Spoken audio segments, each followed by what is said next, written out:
John Scott, Lindsey Moppert, Jonathan Acosta, Channel 2 Sports Team here with our observations from day 2 of Bills' mandatory minicamp. And we were pretty open. Defense had the better of the offense on day 1 here. Once again, the caveat, helmet shorts, different people integrating a lot of pieces. In my opinion, and this is, I don't think, universally thought, I think the defense, once again, maybe a slight edge over the offense again. It wasn't all bad, but I still think the defense maybe a little farther ahead, which is somewhat natural considering they're not integrating as many new faces as the defense is. Your thoughts on what you saw between offense versus defense? Well, part of that was due, in my opinion, to Kaiir Elam's pick, his second now in 2 days of mandatory minicamp, which obviously kind of feeds off of as the end of last season, kind of where he was trending. So that's all great. And then we were kind of laughing a little bit about maybe that reaction from both Kaiir, McDermott, and Babbage on the sideline. Kaiir doing a little somersault in the end zone,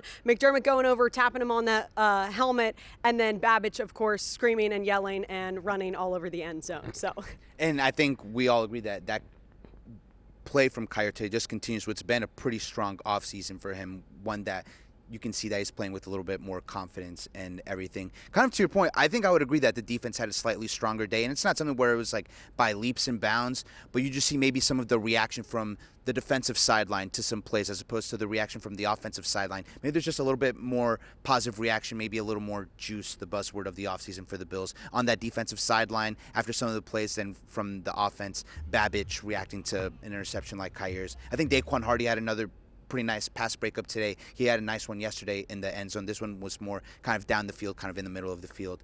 So another guy who's made nice plays consecutive days. And Josh Allen, this is what we said when I put you guys on the spot. So what are we looking for from day 2? I said, just want to see some strides forward from the offense. We got that, absolutely. And again, a lot of new faces, timing and chemistry still getting developed here. Joe Brady is someone who's integrating some new things. And I know we heard from Dawson Knox, who I thought was really interesting after practice, because we don't expect Joe Brady or others to lay all the cards out onto the table, especially at this point. But Dawson Knox saying it's not all new, but there's just a lot more freshness than maybe Brady and others have let on. And I know you both kind of heard what Dawson Knox had to say in articulating the way the Bills' offense may be a little different with Brady now fully in the OC role. That's right. He said that they kind of already have the foundation because, you know, Joe Brady had the second half of last year as the OC and everything, but that there's some new wrinkles that they're working through. And something interesting is earlier in the offseason we heard, I think it was Joe Brady say, this isn't his offense, it's Josh Allen's offense. So there's a lot of input from Josh on what's going into into the playbook. Dawson Knox sort of backed that up, kind of saying, hey, Joe said that's exactly what's the case. Josh is going in there and talking with Joe, kind of designing plays, but that there's kind of a lot of open communication with the offense as a whole, and that they all have kind of some input in the offense. And I think that's important because when you're the players going out there and executing on the field, if the players have some level of input with Joe Brady and they're kind of all collaborating on the plays together, you would think that lends itself to the offense having kind of a sense of like responsibility, like, hey, we and Joe are in this together. We want to go execute this for Joe. So it sounds like overall, X's and O's wise, that's something that's going to develop, but the chemistry, the relationship part of this offseason with the offense and Joe Brady is something that's developing. And I thought a comment that he had made that was kind of interesting about, again, Matt Collins. We heard Josh Allen say something about him before very early on. I think that was maybe the first day of OTAs, making that impression. Knox had said he was asked about maybe a veteran player that had a big presence in the room right now, and first name he said was Matt Collins. So I think that says something about him, and it should be interesting maybe to see as we get into training camp where his progression goes. Our chemistry must be developing, because I was literally going to bring up Matt Collins because that stood out to me as well. Listen, all of the focus in terms of what are these new receivers going to bring from a football sense, Marquez Valdez-Scantling, Chase Claypool, KJ Hamler, Keon Coleman, that's usually the place that you start, but it really is worth noting the impact, whether it just be energy or work ethic. They said, Knox, that the weightlifting and conditioning belt and competition that this team has in the offseason program, Matt Collins is leading that. You can make an impression on a team beyond just necessarily being the number one target or impacting things on the stat sheet, and it sounds like early that Matt Collins is making that sort of an impression, and that just helps his ability to make this roster. It's not a clear-cut thing as we enter training camp. There's a lot of people there that once you get the pads on, they'll start to separate, but I just think it's noteworthy to say, oh, that's right. why is Mac Hollins the one that has always seemed to be coming at the top of the list? And you always hear him, whether it's on the practice field or you're here in the field house and they're coming off practice. There's some guys that are you just always hear them and you hear their presence. Mac Hollins is someone that you're always hearing his voice. And for maybe a group of pass catchers that not everyone is super outspoken, everyone is sort of new, someone had to kind of rise to that level of kind of being an outspoken leader because, I mean, Diggs and Davis, they were the leaders last year, but we saw firsthand the level of intensity that Stephon Diggs would bring to practice. So someone has to fill into those shoes, and even if it's in a different way, the outspoken manner that Hollins has kind of conducted himself with this offseason in a good way, like I said, you always hear him at practice and everything, is a positive sign for this group of pass catchers. And as you had said yesterday, Khalil Shakir is the only pass catcher that has played in a game or caught a pass from Josh Allen in a game. So, I mean, I think that says something. As you said, someone kind of had to take that role from Davis and Diggs. And then I also know Shakir was out there today. He wasn't practicing. I know we wanted to mention that as well from yesterday. Yeah, no exact word what happened, what he's dealing with here. But again, precautionary measures are taken by this team usually when it comes to injuries, especially at this time of the year. No big deal. Rest up, get ready for training camp, allowing more opportunities for some of these other younger and just new faces that are working with Josh Allen. Let's stay on offense because we also heard from Connor McGovern, and it's a really interesting note that, as you've said in some of your reporting, we focus so much on the wide receivers and all these new people and all that. Well, Connor McGovern isn't new, but he's playing a new position to the Bills, although it's a position that is not new to him at all. No, that's right. And the person leaving that position, Mitch Moore, someone that had so much chemistry, such a rapport with Josh Allen, at such an important position, right? The center is kind of the quarterback of the offensive line.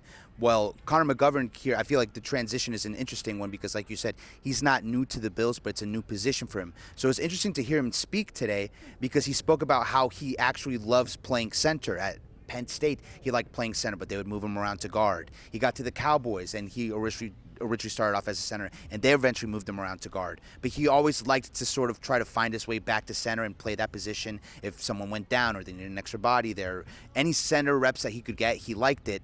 And so I think that his enthusiasm for playing that position is something that's going to make the transition for Josh, going from Mitch to Connor, a positive one. And it's the small things, right? Even we were kind of joking about it earlier, the difference in hand placement when snapping the ball to Josh. It's something that maybe is not the first thing that you think about when it's the Bills' priorities in an offseason, but it's something that's important because you get out there on the field, right? And if the center to quarterback exchange is not a clean one, that you talk about a drive killer, penalties, turnovers, and poor snaps. So that chemistry, that relationship between McGovern and Josh is one that is just as important as any other one on this offense. I thought an interesting comment from him as well when he was talking about how he kind of was always trying to sneak his way back into that position was that he said he used to be undersized, and then everyone kind of looked at each other, laughed a little bit because that's a funny comment to come from Connor McGovern. Exactly here. And he's communicating with a group of guys that maybe he's worked with, but it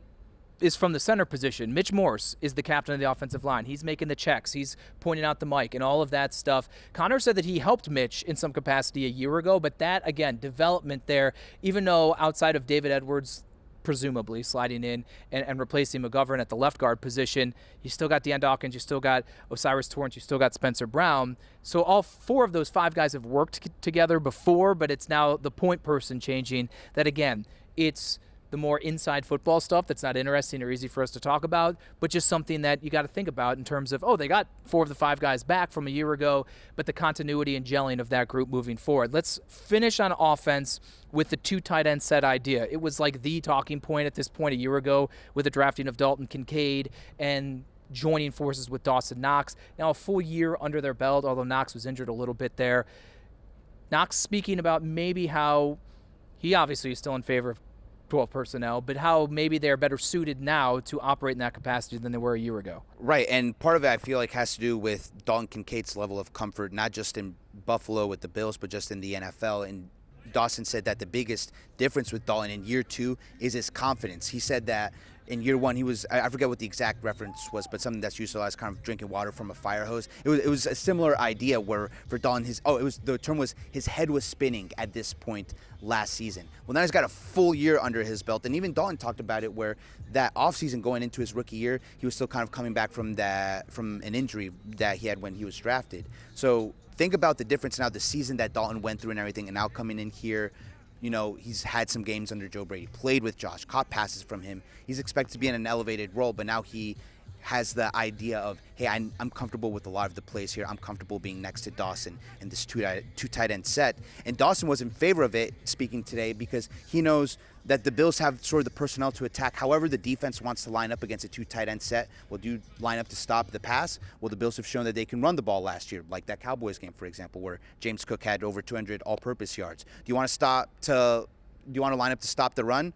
Well, obviously the Bills have Josh Allen at quarterback and pass catchers, including Knox and Kincaid, that makes them difficult to defend. And Connor McGovern, talking about the running game last year, and then we'll move to defense, was saying at some point, even while Ken Dorsey was still the offensive coordinator, the offensive line asked the running backs to come into the room with them during meetings during the week and to get on the same page. This is what we're seeing. This is how we're blocking. This is how we're setting things up for you guys to go.